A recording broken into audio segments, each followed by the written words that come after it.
For years, these women have shouldered a burden of secret shame and broken trust.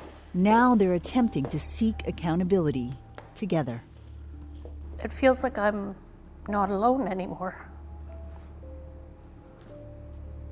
Because you're with people who understand what you've been through. Elizabeth Adamou was the first woman to come forward in 2020, but now 2 others are standing with her. The 3 women have complained to the College of Physicians and Surgeons of Ontario. They allege that a gynecologist improperly conducted vaginal procedures that were sometimes painful or unnecessary, and that the doctor didn't obtain proper consent.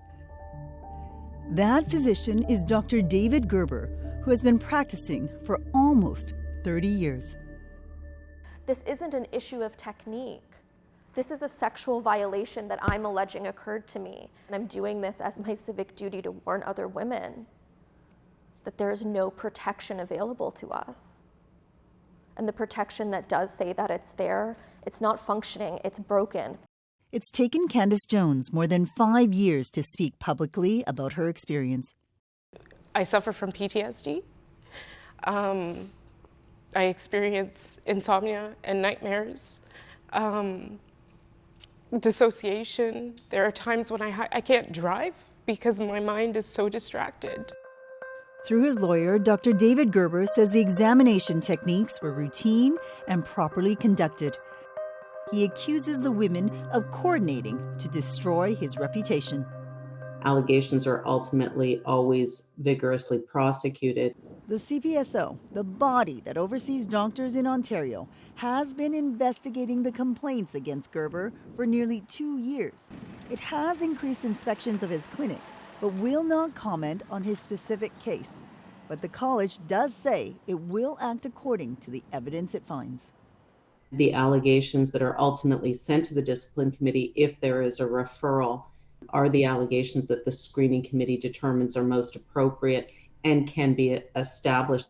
During its investigation, the CPSO warned these women not to speak to each other, a routine practice the women find insulting. For the insinuation that women coming together to go to the police or go to the CPSO to get them to pay attention is being misconstrued as corroborating.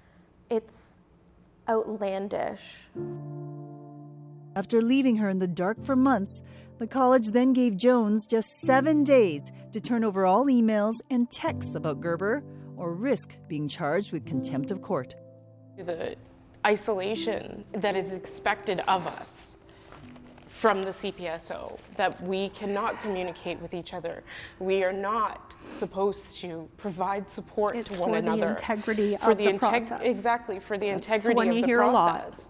It is crucial to our survival in getting through this.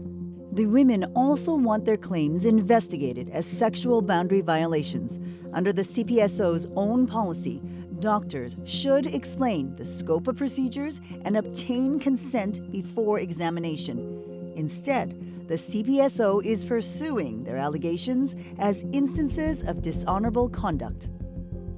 A doctor committing dishonorable conduct could be a doctor that swears at you. I mean, how dummied down do you get? All of us are patients, therefore all of us are at risk. Senator Mary Lou McPhedran won't comment on the Gerber case, but sees a troubling pattern with the CPSO. Of the sexual boundary complaints that she has reviewed over 3 decades, McPhedran says more than half are investigated as lesser infractions. They'll find a way to not say the word sexual. And the moment you see that, you see that a path is being created. That is a path to lesser consequences, lesser degree of responsibility, and less respect for what patients are reporting. Gerber says nurses were present for each encounter, and they never observed him acting in a physically or sexually abusive manner. In the meantime, more women have come forward.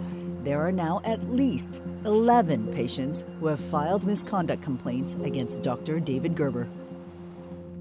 Their responsibility is to protect the public not to protect the doctor. It is outrageous.